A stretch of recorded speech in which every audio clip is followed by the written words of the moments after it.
Can you identify why each of these scenarios violates some aspect of international business culture? 1. Talking about business immediately during your first business luncheon. 2. Putting your new colleague's business card into your back pocket. 3.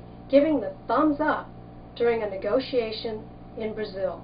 And 4. Calling your new Chinese boss by his first name. Well, here are the answers. In most cultures, it is vital to cultivate a meaningful relationship with your new prospect before they will even consider conducting business with you. 2, in certain cultures, the business card is like the soul of its owner. So you would never disrespect a colleague by writing on their card any more than you would consider placing their business card into your back pocket. 3, gestures do not carry universal meanings. What is considered appropriate in one culture may be considered rude or even obscene in another culture. So you should always do your homework first. And 4, cultures vary in their degrees of formality and informality.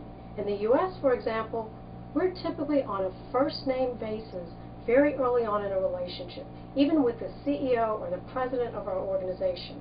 In most parts of the world, however, last names and formal titles are the only appropriate method of addressing others. Learning the rules of business protocol in your host culture can help you minimize offensive behavior, avoid damaging relationships, and it can enhance your potential for success in your international business dealings. Why is this all so complicated? Well, culture is like an iceberg. And how is that? I'd like for you to think about that legendary ship, the Titanic, that sank because it crashed into an iceberg.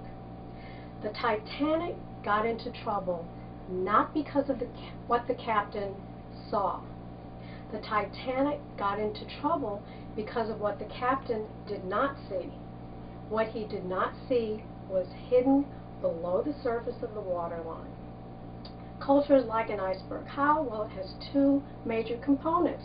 That small, visible portion that's above the waterline and that vast section that's hidden below the water. Let's talk a little bit about both. First, there's surface culture, which is above the waterline. These are all the visible and tangible aspects of culture that you would encounter if you were to travel to another culture, or even if you were to be invited to the home of someone from another culture right there in your own locale.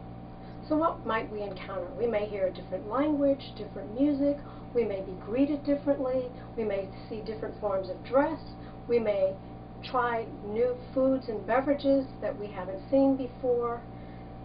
These are all aspects of culture that are visible and tangible, that are above the waterline. And this is what we typically associate with culture. Deep culture, which is the second aspect of culture, is hidden below the surface, and it's far more complex than culture above the surface because it's filled with elements that are intangible and unfamiliar. These hidden elements are often unspoken, they're unwritten, they're unconscious, yet they are implicit to that culture.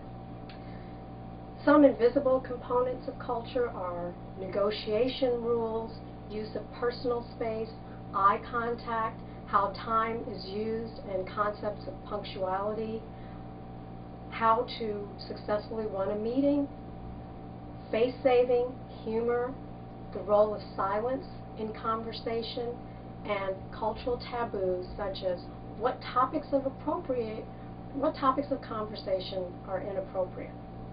As a tourist, you could visit another culture many, many times and never truly come to understand all of this if you're interpreting it through your own cultural lens. Most understandings and most conflict arises because of a lack of understanding of what is invisible. I can help you to learn how to successfully navigate new cultures. To learn more about this topic and others, please contact me, Karla Scott, at globalwaysusa.com.